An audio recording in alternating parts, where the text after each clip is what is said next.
but this is something that I am really interested in and I'm very passionate about, and I would like to bring it to all of you. But the conversation for today is the state of electricity for what we're doing here in Tennessee with TVA as well as around the world, and just what's happening now and what's going forward in the future, the way this is being affected by technology and the economics at play. And just want to go ahead and lay this down. I don't want to have a conversation about climate and politics. I think a lot of you are aware there was a 111D proposed by the EPA, which is going to affect existing power plants. That's going to be a game changer. We'll let it go. This is purely a conversation about the state of electricity and really the economics behind and the technology that's playing a factor in it. And why? Why worry about it?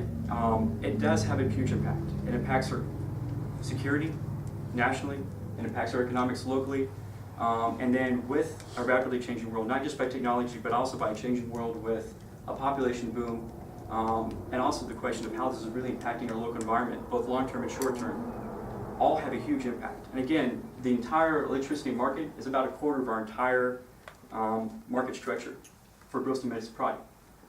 And I just want to say that, and again, this goes back to 1850, we've always had energy. It's always been biological, whether it be the wood that we burn or it be the food that we're eating with livestock ourselves. Energy has always been a part of us. The only transition that we're really having now is there is another form of energy, whether it be coal directly, whether it be harvesting sunlight directly, how we're collecting energy is fundamentally changing. And as technology is changing, as we're going into a new century, the trend is continuing. So before I get too terribly in depth, just real quick, what is energy? It's electricity. Electricity is simply energy that is moving. It is simply electrons physically in movement through a conductor. And then again, what is energy? What is electricity? Electricity is only one form of energy. And I'm talking about energy not in a spiritual, but just in a physical sense.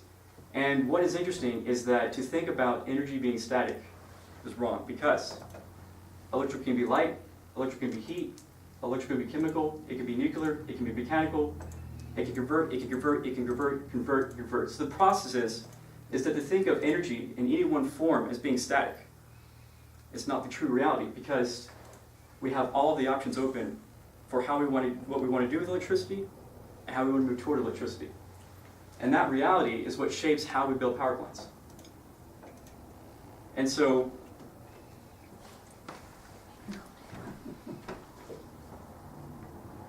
There we go. Very good.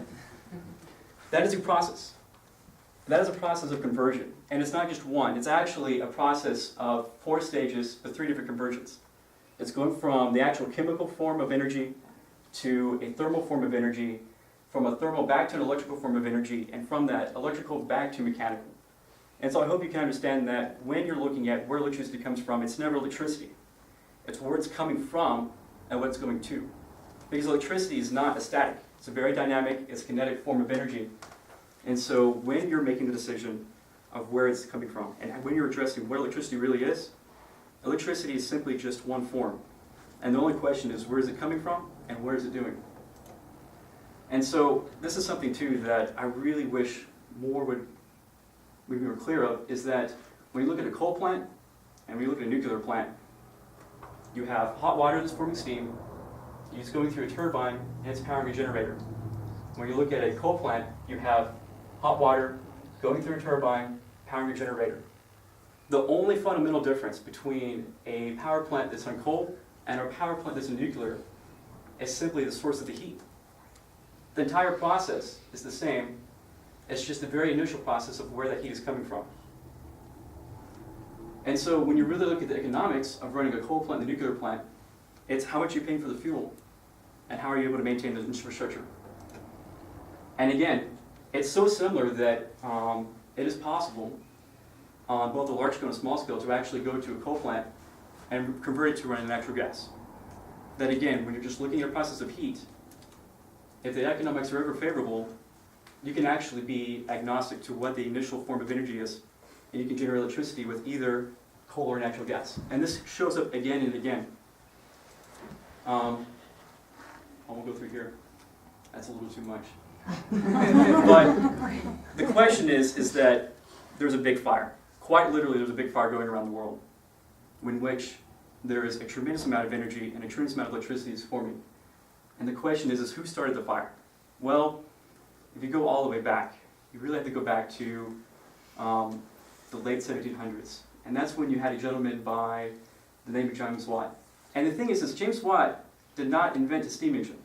He simply made a steam engine more efficient. And that's critical. That's critical because it's not the development of the steam engine that was fundamental, it's making it to where it was practical. Making it to where you can give it a finite amount of coal and have a guaranteed amount of work. And what's interesting is that as soon as this process came in, when you're able to increase the amount of work that you can do with energy, when you're able to increase the amount of work that you can do with a commodity that is with coal, there is a paradox. Not in that the amount of work stays stagnant. No, by being able to produce more work for less effort, the demand for the work increases. And so what happened is that going forward, really the story of electricity goes right back to what was happening in the Industrial Revolution. And it goes back to when you have looking at a coal mine, shipping the coal through a train system, and then physically making the steel. And I say this because the first steam engine ever produced was pumping water out of a coal mine, so that you can pump more water out and have access to more coal. The first train ever built that was actually commissioned for the industrial sector was not to move cattle or people around, it was physically to move coal out of a coal mine. And the first place that coal was being shipped to, it was not to a power plant, nor was it to a heating facility, it was to a steel foundry. And so you can see there was a triad. By having more steel, you have increased equipment size. By having increased equipment size, you have more coal that's being mined. By having more coal that's being mined, you have more demand to ship. And so that really was at the center of what was the Industrial Revolution. And it was that suddenly took coal from being something that was supplementing heating in Britain when they were running out of wood to something that was very critical to how we were moving forward and powering our society. And again, who really started the fire? It was Edison. Going back to the very first power plant that we have in America, one that was actually generating electricity, was actually one that was being done at a scale to power lighting. And it's interesting because there was lighting in the city. You go anywhere in the 1800s and you go to a major city, there was lighting, but it was gas lighting, which too came from coal. But that was where you really had a migration from having a direct source, whether you're burning coal to a gas or having some sort of light in the form of an oil, to actually have electricity being a medium, being a transfer of that energy from the original form that it was in fire to being in a form that you're able to use as electricity. And part of the reason why the light bulb was just so popular was because it was safe. Because you went from a society that was pumping gas around in little tubes through lighting to something that was actually very clean and very reliable. So, okay, where are we today?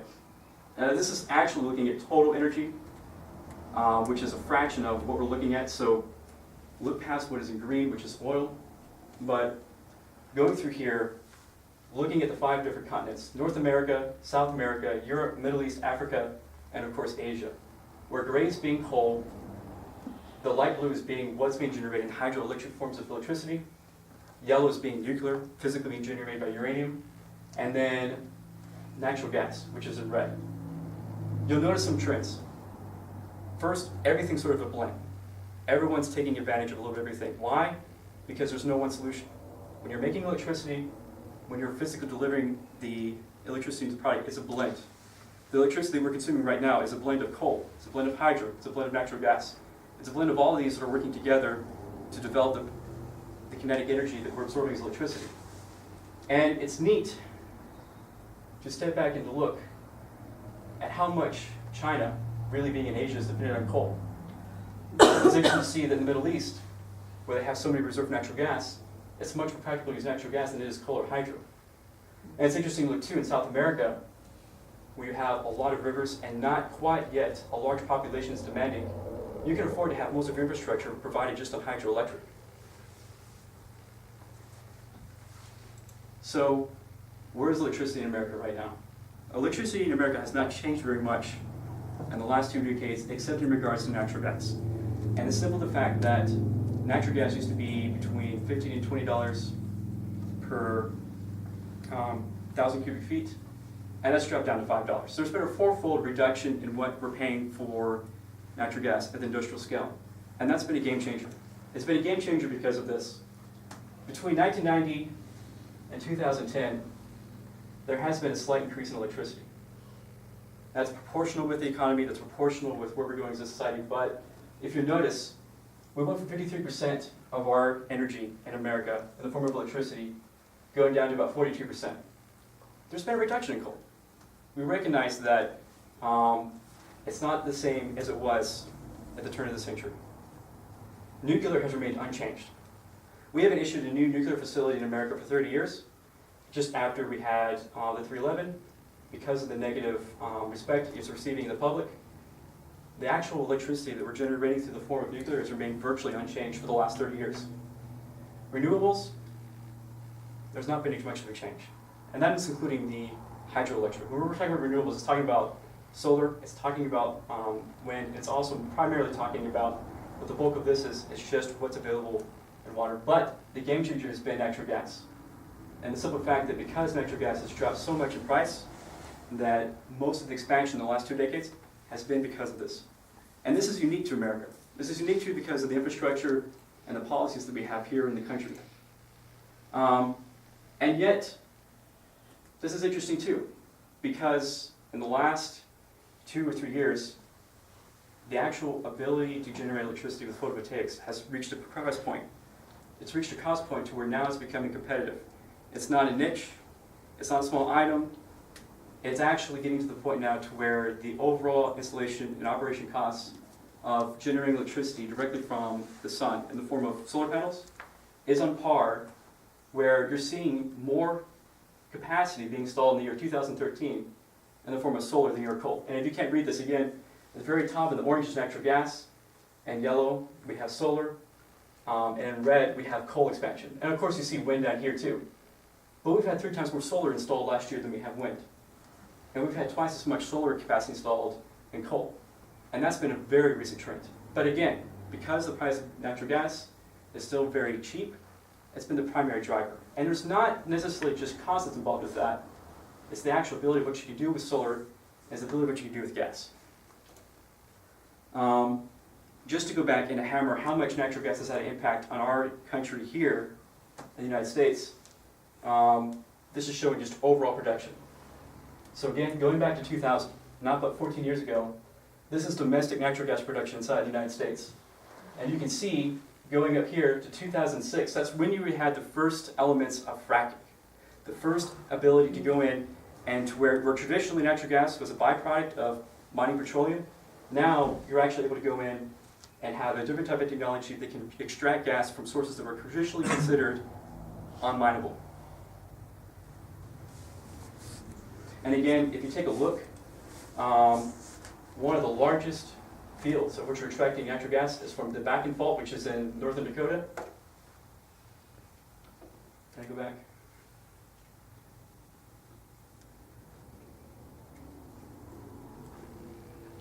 Okay. Oops. So this is a satellite photo physically of what the sky looks like at night. And what's interesting is that you can see Atlanta, you can see parts of Nashville, you can obviously tell this is New York, you can see the city as it glows. The entire region over here, that is just the size of the Bakken Fault. So that a portion of the gas, about 20% to 30% of the gas, has to be released. Part of the safety violation, part of the limits of the technology. But that 20 to 30% of the gas that's being flamed off at night is enough to physically light it up to see from space. Just to show you the kind of scale that we're seeing. How do you know that's not electric lights? How do you know it's not electric lights? Because it's North Dakota. You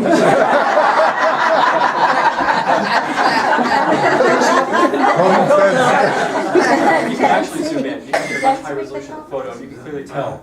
Because when you look at a place like this, there's rows. There's rows that go with roads. You can tell if you look closely that you can actually follow. Like there's I-20. You can actually see the interstates. Yeah. If you zoom further into here, you notice that it's not a cluster like a city. It is in fact a region that is in the middle of these giant fields of a fraction of the state where we're able to find the gas. There's also, you can barely see it in Texas, but it's close to the cities, but you have the same phenomenon happening with another area. So, and again, when you're looking at what you're going to operate, and when you're looking at the form of initial energy that you're going to be using to generate electricity, you have to take into account the installation cost, you have to take into account the operational cost, and you have to take into account the cost of the actual resource which you're burning. Obviously for solar there's none. Obviously for coal and gas you have the price of gas you have to factor in. But because the price of gas has been so cheap, it's been cheaper than offshore wind, it's been cheaper than nuclear, and it's been cheaper than coal. So going forward, even though it may be cheap and economic to run an existing coal plant, there's no reason why you would have a new coal plant built in this society when the price points were this low. Going forward, this is something else that I think is interesting. Earlier I showed you a slide just for the year of 2013 of what was installed and what the capacity was coming on board. And you can see, going back to 1985, you had a little bit of coal, which is in the bottom black. And I'm going in 5-year increments all the way to 2010. We're just barely seeing a little bit of coal come back. But you can see here, that was a massive spike that happened in natural gas. And then we also have just a recent spike in wind. That's probably been driven by, we've had a policy now to where we guarantee the price, and if it's American politics that the price generated by wind is guaranteed, that's made the payback economical. And so it's really spurred a lot of early development in wind. And so you're starting to see wind quite literally compete with what we're doing with natural gas as well as coal. And again, part of the reason why you see a giant spike and suddenly we drop, that's just going with the recession. Because with the recession, industry is slowing, our society is slowing, the demand to continuously expand is being diminished. You don't see that 2 to 3% expansion that we need to maintain with the growing energy sector with its consuming electricity. And again, beyond this, that's hypothesis. Nobody really knows, just because of the factors that are involved. But looking in the next future, there's no reason for there to be coal. And there's just little elements of nuclear, little elements of natural gas that are being added based on what we're seeing right now with the trends. Was that bump up in coal from China in 2010, you think? This is just the United States. Oh, this is just the United States. Okay. I'll be very clear. Everything I'm talking about right now is this is the United States as a whole. Because the natural gas phenomenon is unique. In fact, it's made to the point where because our cost point is so low, a lot of the natural gas is being exported. So even though the demand within the United States may remain flat, the demand to harvest natural gas is still rising because it's becoming economic to physically build infrastructure and export it, especially to a country like Japan, where they recently lost their ability to generate nuclear power. And now there's a great need to have another source, another primary source of the energy to make that electricity. And again, we were discussing earlier with the slide. I don't know if any of you have seen this, but this shows a lot of the detail. A lot of the detail that's really going into how you're making decisions, because you're always consuming electricity. Your house, the industry, commercial, there's always a base load. There's always a certain minimum amount that's being consumed. But then, during the summer when you have air conditioners on, during the winter at night when you need that additional heating, you have what's called the peak. And so the frustrating thing is that it's very easy to run a power plant at the same speed.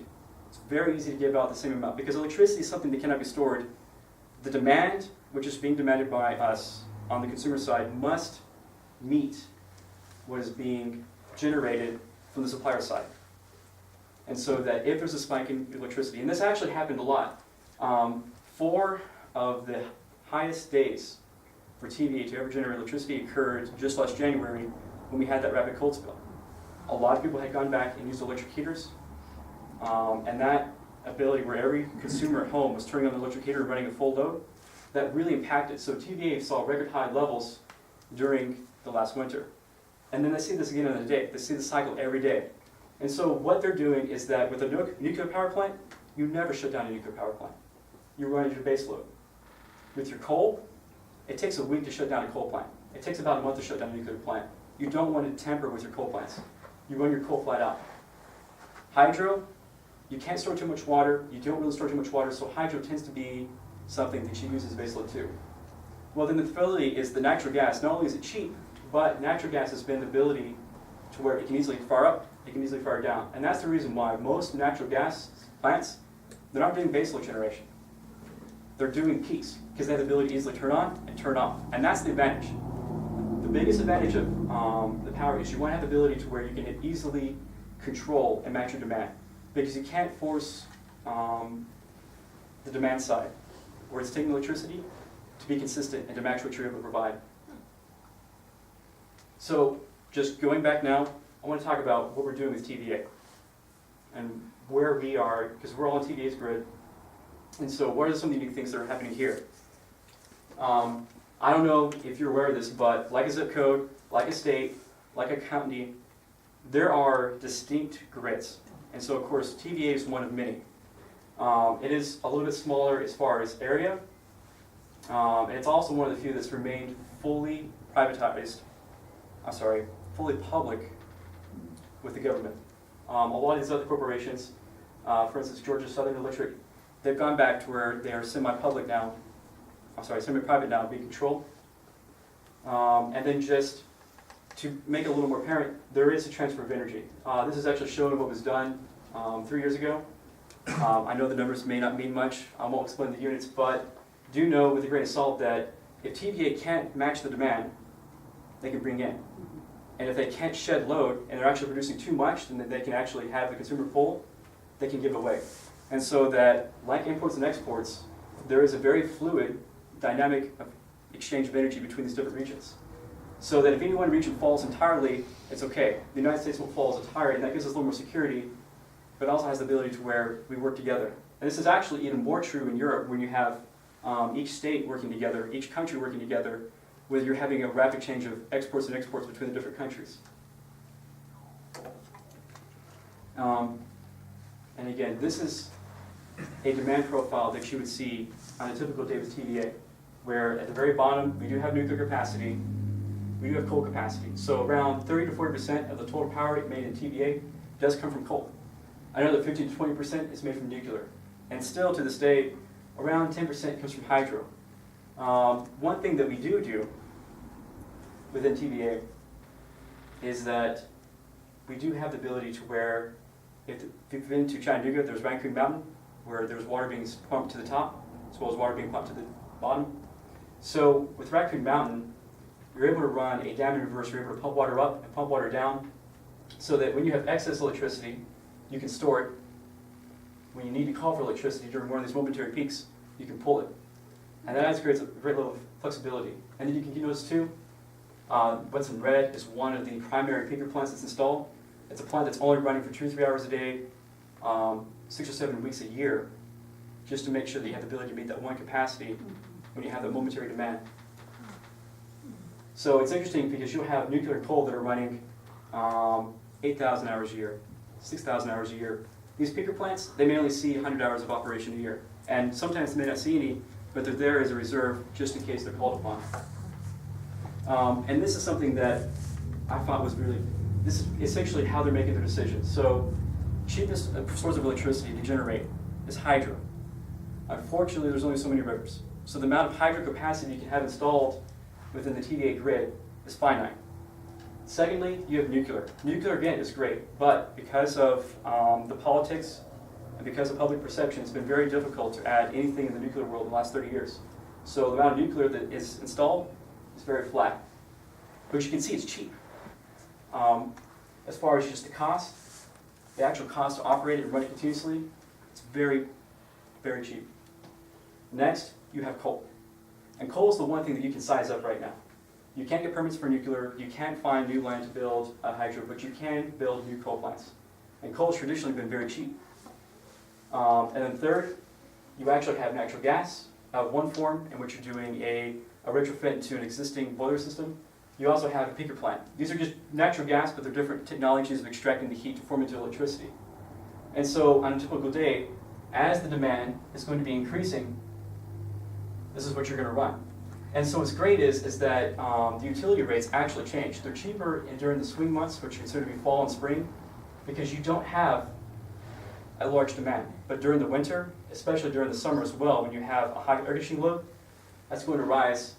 They have to use more expensive sources of energy to generate that electricity momentarily, and that's the reason why TVA is seeing a large cost increase for momentary periods of time. In fact, it can be argued that during the dog days of August and during the coldest days of winters, TVA is running at a negative cash flow. They're losing money. But they bump up the rates for the rest of the year to maintain. And again, this is neat. This goes back to Raccoon Mountain. So I think it's easy to understand how a dam works. You have water, it flows down, that's able to push a turbine, which is able to push a motor and generate electricity. Well, the motor that generates electricity is very similar to the motor that makes electricity. In fact, if you design it right, it's the same. So what you can actually do is you can actually apply you can apply electricity to pump water to the very top, and then like a battery, like a very literal battery, when you need that, you can pump it back down. And it's able to do this at around a 70 or 80% efficiency, such that it's able to, at a very large scale, take energy when it's not needed and give it back when it is. And as far as I know, this is the largest pump water system in America. I don't know if it's the largest in the world. But this alone is about 3 to 5% of TVA's typical portfolio. So that as much as 3 or 5% of what they're able to generate, they can supplement with this one station. Now, just going on with what's going on in TVA, I don't know if many of you have heard, but back in 2009, the state of North Carolina did file a lawsuit against TVA to reduce pollution from the coal plants. This is really directly related to what they're seeing as the health impact. The state of North Carolina was able to convince the courts that indeed there was an impact on health through asthma and through other health concerns caused directly from coal-fired plants that were running in TVA's grid, that they were able to cause TVA to go back. Originally, they were looking at changing 12 plants, but they're able to go back and retrofit it 4 of the coal plants. And so just so you kind of see what's happening, if you've ever been by the Kingston plant on I-40, there's actually a new tower over here. That's actually a scrubber. That's actually a scrubber that's capturing some of the nitrous oxides. It's actually capturing suspended particles, and that's a direct result of this lawsuit that happened in 2009. Also, more bad news for TVA. Same plant, Kingston, which you can barely see going by their state, they had a coal ash retention pond that physically broke. And I'm trying to show it over here. We actually have the levee. So when you burn coal, you're left with ash. And so the easiest way, or one of the easier ways to control ash, is to dilute it and to pump it as a thick fluid. They would then pump it out to these large ponds and let it sit there and evaporate, concentrate, and then deal with it as a waste later on. Unfortunately, the actual retention pond is a higher water level than the surrounding lake. And again, you always put power plants next to running water because running water can be used as a form of cooling because you have to keep a plant cool. And I don't know if that's gotten a lot of attention, but that's arguably one of the worst environmental accidents we've had in the last several decades.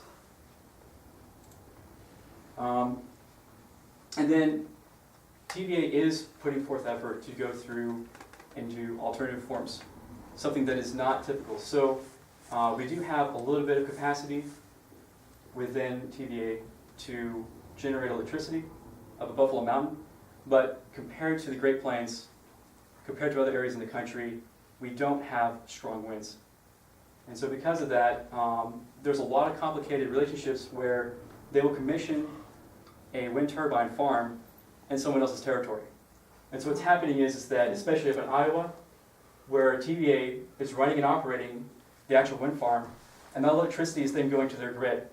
And then what happens is that when TVA is buying electricity through the grid, through the transfer, it's considered a kilowatt is a kilowatt. Energy is energy.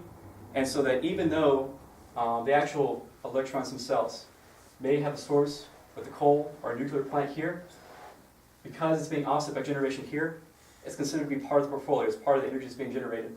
So right now, most of TVA's official capacity with wind is not within the TVA territory. And then another accomplishment is that there is still work being completed for the Watts Bar, and this is supposed to go online in 2015.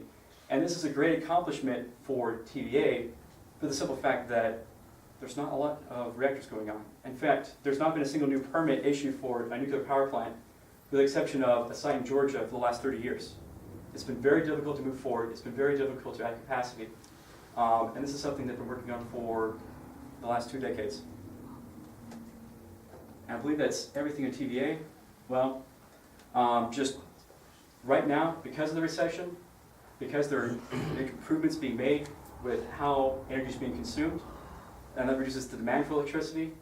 The actual demand for electricity has been diminishing. So the actual production of electricity for TVA for the last 5 or 6 years has remained very stagnant, whereas you typically would see a 1 to 2% increase that's reflective of GDP increase. And also, we've lost the United States Enrichment Corporation. I know most of you know Oak Ridge was founded as a site where you enrich the uranium, in which you're physically making that uranium for a nuclear bomb. The technology, that heritage, led to a collaboration between multiple countries in which they're enriching uranium at a site. I say this because it consumed 10% of TVA's power. On a normal day, between 8 and 10% of all the power being generated by TVA is being consumed by one site purely for the process of enriching uranium, which later would then be used at nuclear sites to burn the uranium to generate electricity. So again, using electricity to enrich uranium to make electricity by letting uranium dissolve into plutonium. And that's been a game changer, because it can very easily be seen when that was lost for how much power TVA is generating. And then this is, as of last year, the plan for TVA when they're looking out. So they're looking ahead. They're looking at 2020. What are they planning on changing? Less coal. Why? Because most of the coal plants that TVA has in the grid right now were built between the 1950s and the 1960s. They're old. They're in need of repair, and it's a lot easier just to run them until they're good, until they've exceeded their service life, and to retire them. And so that's diminished of a fair amount. Also, for expected additions, energy efficiency. Use what you have. Going back and doing retrofits to the existing plants, going back and making upgrades to their infrastructure such that they can actually get more energy out of their existing plants, just by changing minor adjustments to how the equipment is working. Also, nuclear. That's part of what's part two. And then gas, we're still adding more natural gas within TVA. Okay, that's what we're doing in America. Where's electricity going on in China? I think a lot of you are aware that China is having some terrible issues with smog. Well, why is that? Partly it's because of how much coal they're producing. So again, going back to 1950, we had virtually no internal coal. This is not the coal that they're burning. This is simply the coal that they're producing. How much coal that China is actually mining in its own territory. But you can see, if we're at 10,000 in 1990, we've gone to well over 3,000 by 2010. And so it's been a very short but very concentrated economic growth. And so what it's led to is that currently, this is looking at total coal consumption for the planet. So looking at where we are now, this is kind of just a forecast. The only thing that's actually known is the far left column, 2010, where we are right now. You can kind of see the United States is in the green, India is in the orange, and that's how much coal we are physically consuming to generate electricity compared to the country of China. So because it's cheap, because it's available, China has been very diligent in producing most of the electricity on coal. In fact, about 50 to 60% of all the electricity currently is sourced in coal. We're only about 30 to 40% of it is in America.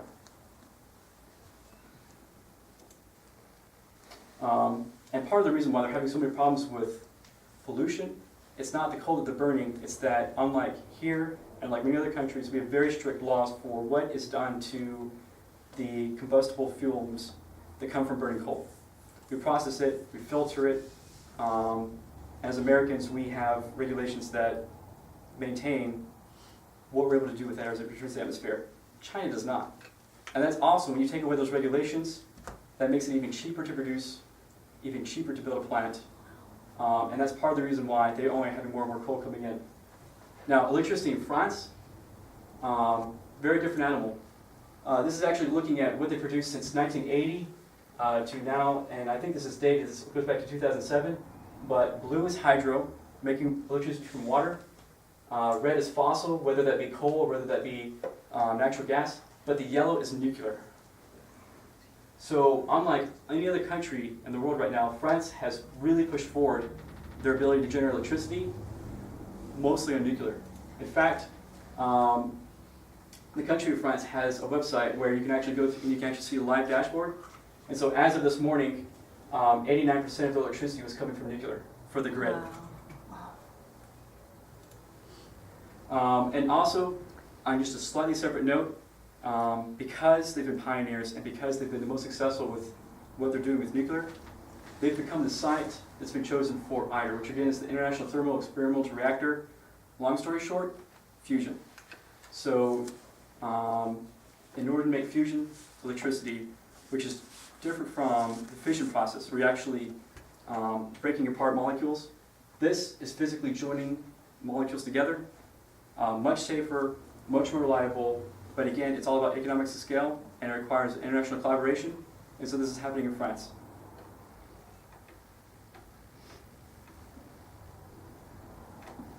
Okay.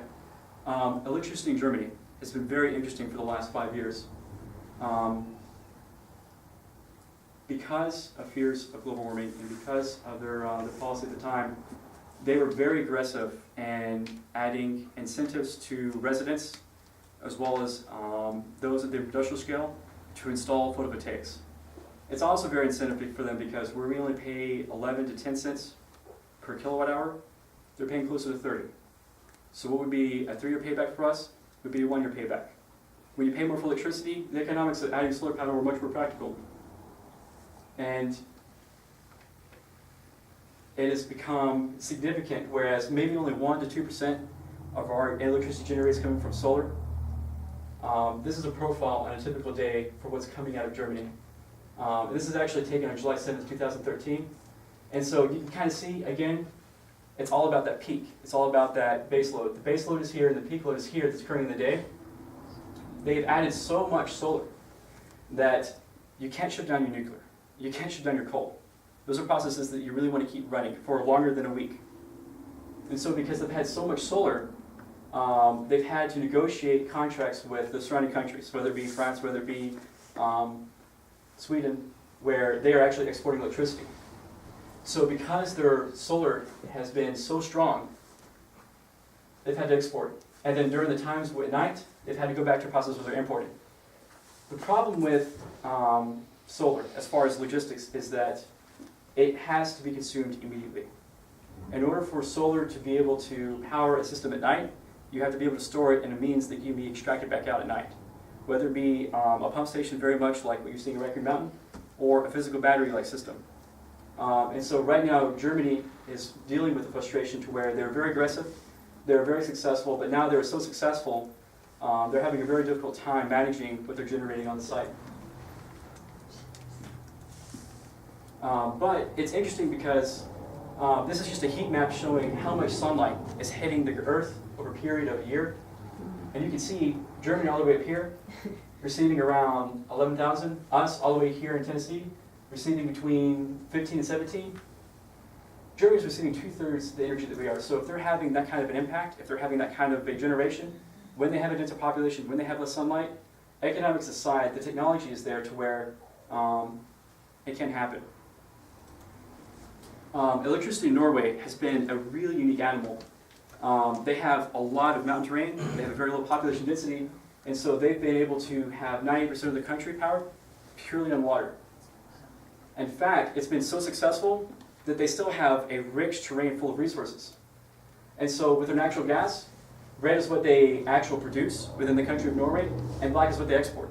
So what they've done is, it's interesting that all their natural resources they have, all their finite fossil fuels, they use them as a positive cash flow to where they're all being exported. Wow.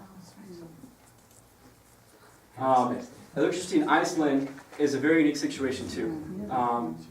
Most of the terrain in Iceland is very much like you would have at Yosemite, where you have a very shallow mantle between the actual liquid magma of the earth and the surface. And so what they've been able to do is they've been pioneers in the technology of geothermal. And so going back to 1960, you can see they still had a lot of oil. Well, they had a lot of oil because oil is easy to ship in a cargo container. It's very similar to what you're seeing in a lot of island countries like Hawaii, where you don't generate fuel on site, you import it. They've eventually been able to add a little capacity, but what's been interesting is that now that they have geothermal, you can kind of see just between the last 20 years how it's tripled in the capacity. In fact, it's been so successful that now you have extremely energy-intense industries, such as in the metals groups, that are bringing business to the country of Iceland just because it's so economical to run. And electricity is a large portion of what they're paying to run the process.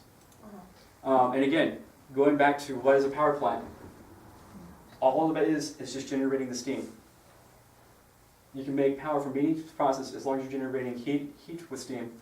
So unlike burning coal, unlike burning fossil, all they're doing is physically pumping in water, running it down either half a mile to more into the bedrock, having it to a point where it boils, having it come back up as steam, and it's a very stable process. As long as the earth is hot and there's liquid magma, you can make power.